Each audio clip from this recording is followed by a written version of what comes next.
തൊപ്പിയുടെ താമസ സ്ഥലത്ത് നിന്നും അത്യാവശ്യം നല്ല ക്വാണ്ടിറ്റിയിൽ തന്നെ രാസലഹരി പിടികൂടിയിട്ടുണ്ട് എന്നുള്ളതാണ്. മിക്കവാറും 10 വർഷം വരെ തടവ് ശിക്ഷ ലഭിക്കാനുള്ള വകുപ്പ് ഇതിലുണ്ട്. പക്ഷെ അറിഞ്ഞിടത്തോളം തൊപ്പിയെ പെടുത്തിയതാണ്. 3 സുഹൃത്തുക്കൾ ചേർന്ന് തൊപ്പിയെ പെടുത്തിയതാണ്. ആളും ആളുടെ 3 പെൺ സുഹൃത്തുക്കളും ഇപ്പോൾ ഒളിവിലാണ്. ഏത് സമയം പിടിക്കപ്പെട്ടേക്കാം. മിക്കവാറും ഇതോടുകൂടി ആൾ ആഫീസ് പൂട്ടാനുള്ള എല്ലാ സാധ്യതയും കാണുന്നുണ്ട്. ഫെയിം ആകുമ്പോൾ നമ്മൾ സൂക്ഷിച്ച് കണ്ട് നടന്നില്ല എന്നുണ്ടെങ്കിൽ ഇതായിരിക്കും അവസ്ഥ, പ്രത്യേകിച്ച് സുഹൃത്തുക്കളെ തിരഞ്ഞെടുക്കുന്ന കാര്യം. ഹായ്, അങ്ങനെ രാസലഹരി കേസിൽ തൊപ്പി എന്ന നിഹാദ് അറസ്റ്റിലായിരിക്കുകയാണ് സുഹൃത്തുക്കൾ. തൊപ്പി ആരാണ് എന്താണെന്ന് ഞാൻ പ്രത്യേകിച്ച് പറഞ്ഞേണ്ട ആവശ്യമില്ലല്ലോ. യൂട്യൂബർ ആയിരുന്നു. നമ്മൾ പുള്ളിക്കാരനുമായി ബന്ധപ്പെട്ട് മുമ്പ് കുറെ വീഡിയോസ് ചെയ്തതാണ്. വളരെ മോശം രീതിയിൽ വളർന്നു വരുന്ന തലമുറയെ ഇൻഫ്ലുവൻസ് ചെയ്യുന്നു എന്ന ചീത്തപ്പേര് ഒരുപാട് കേട്ട ഒരാളായിരുന്നു തൊപ്പി, അല്ലേ? തുടക്കത്തിൽ ഒരു ഗെയിം സ്ട്രീമിംഗ് യൂട്യൂബർ ആയിട്ടാണ് പുള്ളിക്കാരൻ തുടങ്ങുന്നത്. പിന്നീട് അങ്ങോട്ട് ലൈവിൽ വന്ന് തെറിവിളികളും മറ്റുമൊക്കെ ആള് കളം നിറഞ്ഞു നിന്നു എന്നുള്ളതാണ്. അത് കുട്ടികൾ കാണുകയും നല്ല രീതിയിൽ ആസ്വദിക്കുകയും ചെയ്തതോടെ ആളങ്ങ് ഫേമസ് ആയി മാറി. പിന്നീട് അങ്ങോട്ട് നിരവധി പോലീസ് കേസുകളും മറ്റും പുള്ളിക്കാരനെ തേടി വന്നു എന്നുള്ളതാണ്. പിന്നെ ആളെ സംബന്ധിച്ചിടത്തോളം വീട്ടുകാരുമായി ഒടുക്കി കഴിയുകയായിരുന്നു. കണ്ണൂർ സ്വദേശിയാണ്. പക്ഷെ ആള് താമസിച്ചുകൊണ്ടിരുന്നത് കൊച്ചിയിലായിരുന്നു. അവിടെ ഒരു റൂം വാടക എടുത്ത് താമസിച്ചു വരികയായിരുന്നു. എന്നാലും കഴിഞ്ഞ 1.5 കൊല്ലമായി ആള് തെറിഭിഷേകവും ഗെയിമിങ്ങും മറ്റുമൊക്കെ ആയിട്ട് സോഷ്യൽ മീഡിയയിൽ അങ്ങ് വിലസി നടക്കുകയായിരുന്നു. അതിനിടക്കാണ് ഒരാഴ്ച മുന്നേ ആള് പെട്ടെന്ന് ലൈവിൽ പ്രത്യക്ഷപ്പെടുന്നത്. ഞാനെല്ലാം നിർത്താൻ പോവുകയാണെന്നും പറഞ്ഞുകൊണ്ട്. അതിന് കാരണമായി ആശാൻ പറഞ്ഞ എന്താണ്, ഞാൻ വീട്ടിലേക്ക് പോയ സമയത്ത് എന്റെ ഉപ്പയും ഉമ്മയും എന്നെ പുറത്താക്കി വാതിലടിച്ചു. അതെന്നെ ഭയങ്കര ഹേർട്ടായി. നമ്മൾ എന്തൊക്കെ ഉണ്ടാക്കിയെന്ന് പറഞ്ഞിട്ട് എന്താ കാര്യം? നമ്മൾ ഉറ്റവരും മുടയവരും നമ്മള് പുറത്താക്കി വാതിലടിച്ചു കഴിഞ്ഞാണെങ്കിൽ പിന്നെ ഒരു കാര്യമില്ല എന്നുള്ള രീതിയിൽ പുള്ളിക്കാരൻ കരഞ്ഞ് വീഡിയോ ചെയ്തിട്ടുണ്ടായിരുന്നു. അന്ന് ലൈവിലൊക്കെ വന്ന് മുടിയൊക്കെ മുറിച്ച് ആശയം ഇനി മതി, ഞാൻ ഇനി ഒന്നിനുമില്ല എന്നൊക്കെ പറഞ്ഞുകൊണ്ട് നിർത്തിപ്പോയതാണ്. നമ്മൾ അന്നും അത് റിയാക്ട് ചെയ്തിട്ടുണ്ടായിരുന്നു. എന്തായാലും അതിനുശേഷം പിന്നെ കേൾക്കുന്ന വാർത്ത എന്ന് പറയുന്നത് ആശാനെ രാസലഹരി കേസിൽ പിടികൂടി എന്നുള്ളതാണ്. അത് പിന്നെ അങ്ങനെയാണല്ലോ, നമ്മൾ നന്നായി കഴിഞ്ഞാണെങ്കിൽ നമ്മൾ മുമ്പ് ചെയ്ത കാര്യങ്ങളൊക്കെ നമുക്ക് തിരിച്ചടിയായി വരും എന്നുള്ളതാണ്. ഒരു കർമ്മന്റെ കളിയാണെന്ന് പറയാം. ഈ സിനിമയിലൊക്കെ കണ്ടില്ലേ, ഒരു കാലത്ത് നാട് വെറുപ്പിച്ച് ചട്ടമ്പിയായിട്ട് നടന്ന ഗുണ്ടകളൊക്കെ നന്നാവുന്ന സമയത്ത് എന്തായിരിക്കും അവസ്ഥ? അവർ ഗുണ്ടായി നടന്ന കാലത്ത് ചെയ്ത തെണ്ടിത്തരങ്ങളുടെ ഒക്കെ തിരിച്ചടികൾ അപ്പൊ ഇങ്ങനെ കിട്ടി തുടങ്ങുന്നതാണ്. ശരിക്കും പറഞ്ഞാൽ നന്നാവുമ്പോഴാണ് ഒരു മനുഷ്യന് തിരിച്ചടികൾ കിട്ടുന്നത്, അല്ലെ? ആ ഒരു അവസ്ഥയാണ് ഇപ്പൊ തൊപ്പി എന്ന നിഹാദിനുള്ളതെന്ന് തോന്നിപ്പോവാണ്. എന്തായാലും ഇതുമായി ബന്ധപ്പെട്ട് റിപ്പോർട്ടർ ടിവിയിൽ വന്ന വാർത്ത നമുക്കൊന്ന് കണ്ടുനോക്കാം. പാലാരിവട്ടം പോലീസ് രജിസ്റ്റർ ചെയ്ത കേസാണിത്. കഴിഞ്ഞ ദിവസം ഒരാഴ്ച മുമ്പാണ് തൊപ്പിയുടെ തമ്മനത്തെ വീട്ടിൽ നിന്നും പോലീസ് രാസലഹരി പിടികൂടിയത്. പോലീസിന് ലഭിച്ച രഹസ്യ വിവരത്തിന്റെ അടിസ്ഥാനത്തിലായിരുന്നു പോലീസ് റെയ്ഡും തുടർന്ന് ഈ തമ്മനം ഗാന്ധി ജയന്തി റോഡിലെ കോച്ചേരി അപ്പാർട്ട്മെന്റിൽ റെയ്ഡ് നടത്തിയത്. തുടർന്ന് രാസലഹരി പിടികൂടിയത്. ഇത് മീഡിയം ക്വാണ്ടിറ്റി എന്ന അളവിലുള്ളതാണ് ഈ രാസലഹരി. ഓക്കെ, അപ്പൊ ഒരാഴ്ച മുന്നേ പിടികൂടിയതാണ്, അല്ലേ? പക്ഷെ ഇപ്പോഴാണ് വാർത്ത വന്നത്. എന്തായാലും മീഡിയം ക്വാണ്ടിറ്റി ലെവലിലാണ് രാസലഹരി പിടികൂടിയെന്നുള്ളതാണ് ഈ വാർത്തയിൽ പറയുന്നത്, അല്ലെ? മീഡിയം ക്വാണ്ടിറ്റി എന്ന് പറയുമ്പോൾ അത്യാവശ്യം ഉണ്ടാക്കണം. നമ്മൾ ഇന്ത്യൻ നിയമം അനുസരിച്ച് വളരെ ചുരുക്കം ഗ്രാം മാത്രമേ നമുക്ക് കയ്യിൽ വെക്കാനുള്ള അവകാശമുള്ളൂ. അതിനപ്പുറത്തേക്ക് വെക്കാൻ പാടില്ല. ഇപ്പൊ 1 കിലോക്ക് അടുത്തൊക്കെയാണ് കയ്യിൽ ക്വാണ്ടിറ്റി ഉണ്ടെങ്കിൽ തീർച്ചയായും 6 മാസം തടവും 10,000 രൂപ പിഴയും ലഭിക്കും എന്നുള്ളതാണ്. പക്ഷെ 1 കിലോക്ക് മുകളിലാണ് ഉള്ളതെങ്കിൽ അത് 1 ലക്ഷം രൂപ വരെ പിഴയും 10 വർഷം തടവും വരെ ലഭിക്കാവുന്ന കുറ്റമാണ്. അറിഞ്ഞിടത്തോളം 1 കിലോക്ക് മുകളിൽ ഉണ്ട് എന്നുള്ളതാണ്. അപ്പൊ പിന്നെ 10 വർഷം വരെ തടവ് ശിക്ഷ ലഭിക്കാനുള്ള വകുപ്പിലുണ്ട് എന്നുള്ളതാണ്. ബാക്കിയാണ് നോക്കാം. രാസലഹരി തൊപ്പിയുടെ ഡ്രൈവറായിട്ടുള്ള ജാബറിൽ നിന്നും ആണ് ഈ രാസലഹരി പിടികൂടിയതെന്നാണ് പോലീസ് എഫ്ഐആറിൽ രേഖപ്പെടുത്തിയിരിക്കുന്നത്. ഒപ്പം ഇത് ആദ്യം പാലാരിവട്ടം പോലീസ് കേസെടുത്തത് 3 പേരെയാണ് പ്രതി ചേർത്താണ് കേസെടുത്തത്. മുഹസിബ്, സുഹൈൽ, ജാബിർ, ഇവർ 3 പേരും തൊപ്പി എന്ന നിഹാദിന്റെ സുഹൃത്തുക്കളാണ്. അപ്പൊ ചുരുക്കി പറഞ്ഞ അവിടെ തൊപ്പിയിൽ നിന്നല്ല രാസലഹരി പിടിച്ചത്, അല്ലെ? പുള്ളിക്കാരന്റെ സുഹൃത്തായിട്ടുള്ള ജാബിറിൽ നിന്നാണ്. പക്ഷെ എങ്ങനെ തൊപ്പി ഇതിലേക്ക് വന്നു? അതിന് കാരണം തൊപ്പിയുടെ അപ്പാർട്ട്മെന്റിൽ വെച്ചാണ് ഇവര് പിടികൂടിയത് എന്നുള്ളതാണ്. അപ്പൊ സ്വാഭാവികമായിട്ടും തൊപ്പിയും ഈ കേസിൽ ഇൻവോൾവഡ് ആവല്ലോ. ശരിക്കും പറഞ്ഞാൽ ആ ഒരു ഇൻവോൾവ്മെന്റ് മാത്രമേ തൊപ്പിക്ക് ഈ കേസിലുള്ളൂ. ഇപ്പൊ തൊപ്പിയുമായി ബന്ധപ്പെട്ട് 1-2 ആൾക്കാർ എനിക്ക് കോൺടാക്ട് ഉണ്ട്. അവരെ ഞാൻ ഇന്നലെ രാത്രി വിളിച്ചിട്ടുണ്ടായിരുന്നു. അവരെല്ലാം ഒരേ സ്വരത്തിൽ പറയുന്ന ഒരു കാര്യം തന്നെയാണ്. തൊപ്പിക്ക് ഡയറക്റ്റ് ഇതുമായി ഒരു ബന്ധമില്ല. തൊപ്പിയുടെ സുഹൃത്തുക്കളാണ് ഇത് ഉപയോഗിച്ചത്. തൊപ്പിയുടെ അപ്പാർട്ട്മെന്റിൽ വെച്ച് പിടികൂടിയതുകൊണ്ട് മാത്രമാണ് തൊപ്പി പെട്ടത് എന്നുള്ളതാണ്. അതൊരു അൺഒഫീഷ്യൽ ഇൻഫർമേഷൻ ആണ് കേട്ടോ. കൂടുതൽ സത്യാവസ്ഥ നമുക്ക് വരും ദിവസങ്ങളിൽ കണ്ടറിയാം. ബാക്കി കൂടെ സുഹൃത്തുക്കളാണ്. മൊത്തം ആകെ ഈ കേസിൽ 8 പേരാണ് ഈ സംഭവത്തിൽ ഉൾപ്പെട്ടിരുന്നത്. ഇതിൽ 5 തൊപ്പി ഉൾപ്പെടെ നിഹാദ് ഉൾപ്പെടെ മറ്റ് 4 പേരാണ്. മൊത്തം 4 പേരാണ് ഇപ്പോൾ മുൻകൂർ ജാമ്യം തേടി എറണാകുളം പ്രിൻസിപ്പൽ സെഷൻസ് കോടതിയെ സമീപിച്ചത്. ഇന്നാണ് ജാമ്യാപേക്ഷ നൽകിയത്. ജാമ്യാപേക്ഷ നാളെ ഈ കോടതി എറണാകുളം പ്രിൻസിപ്പൽ സെഷൻസ് കോടതി പരിഗണിക്കുകയും ചെയ്യും. പരിഗണിക്കുന്ന ഓക്കെ, പക്ഷെ മുൻകൂർ ജാമ്യം കിട്ടോ?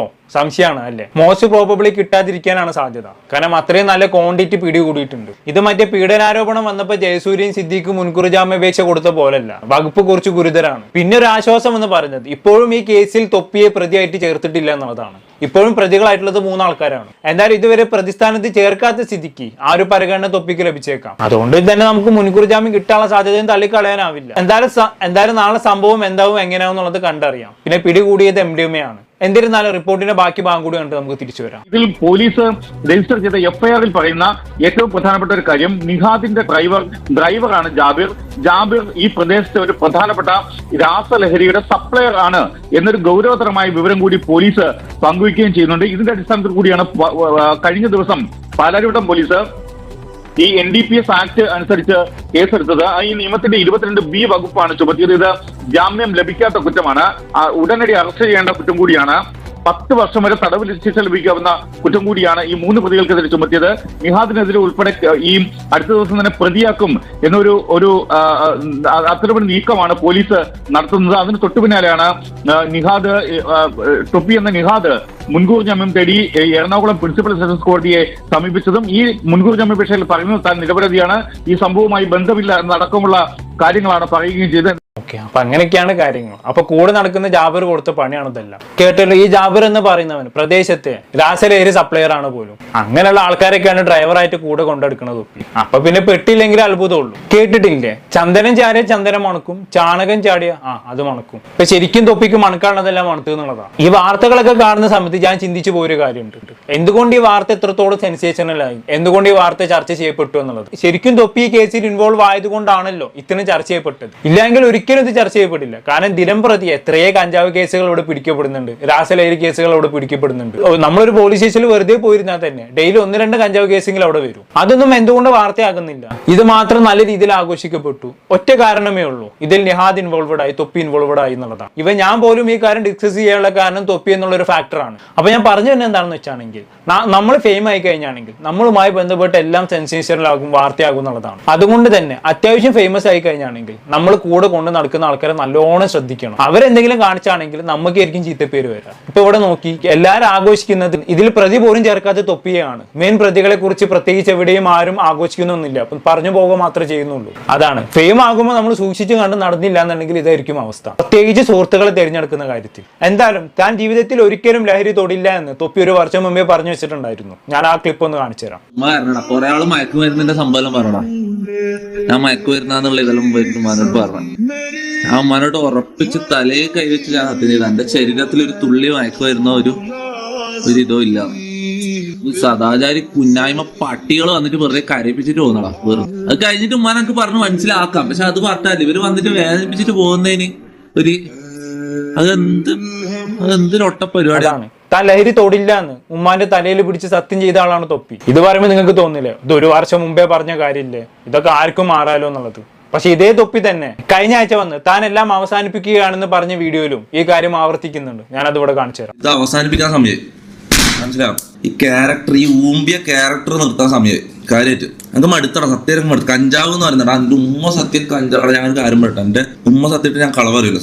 എന്നെ അറിയുന്ന ആൾക്കാർക്ക് അറിയാം. എന്റെ ഉമ്മ സത്യം ഞാൻ ഒരു സാധനം അടിച്ചിട്ട്. അതാണ് കഴിഞ്ഞ ആഴ്ച വരെ ആള് ഈ കാര്യം ആവർത്തിച്ച് പറഞ്ഞതാണ്. പുറമേ നിന്നും ഈ ടോക്സിക് ക്യാരക്ടർ കാണിക്കുന്നതിനപ്പുറത്തേക്ക് ആള് ലഹരികളൊന്നും ഉപയോഗിക്കാറില്ലായിരുന്നു. അങ്ങനെ ഒരാൾ ഇങ്ങനെ ഒരു കേസിൽ ഇൻവോൾവ് ആകുന്നത് കേൾക്കുമ്പോൾ ശരിക്കും സങ്കടം തോന്നിപ്പോവാണ്. എന്തായാലും തൊപ്പി എല്ലാം അവസാനിപ്പിക്കുന്നതിന്റെ ഒരാഴ്ച മുമ്പേ തന്റെ കൂടെയുള്ള ഒരു സുഹൃത്തിന്റെ കൂടെ ലൈവ് വന്നിട്ടുണ്ടായിരുന്നു. അതും കൂടി നമുക്കൊന്ന് കണ്ട് അവസാനിപ്പിക്കാം. കള്ളൊന്നും കുടിക്കാൻ നടക്കൂല മോനെ. നിന്റെ ഉമ്മാനോട് ഞാൻ എന്ത് പറയും? ഉമ്മ അറിയുന്നില്ല. ലൈവിൽ പറയല്ലോട്ടാ നീ. ഇപ്പൊ റൂട്ടറും പ്രോയിലും അതും 15 റുപ്യ കൊടുത്തിട്ട് കാണല്ലോ എന്റെ മോനെ ലൈവ്.